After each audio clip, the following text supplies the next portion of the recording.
President Obama gave a speech on his national security strategy at the National Archives in Washington Thursday. He made the case that as president he can both defend America against terrorist attack and uphold the values that are enshrined in our Constitution. And he reiterated his stance that he intends to close the prison at Guantanamo Bay, Cuba.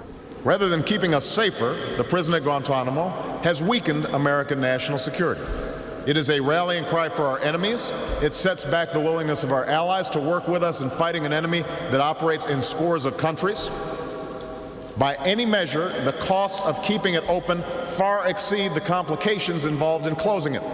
President Obama set forth his vision for handling suspected terrorists.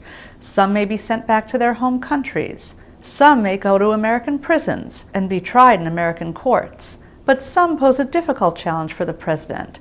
There's not enough evidence to try them, but they're too dangerous to release. For these, he hopes to establish a broad legal framework, he says, that will justify their detention, even if they can't go to trial. We are indeed at war with al-Qaeda and its affiliates. We do need to update our institutions to deal with this threat.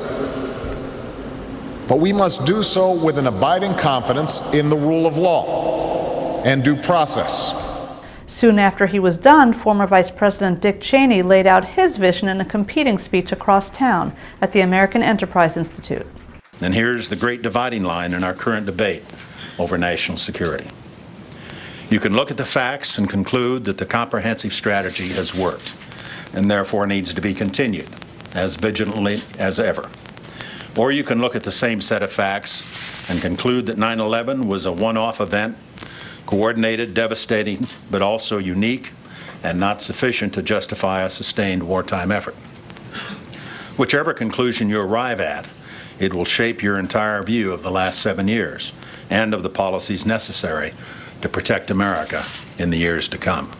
The former vice president defended the Bush administration's policies, saying they were necessary to keep Americans safe.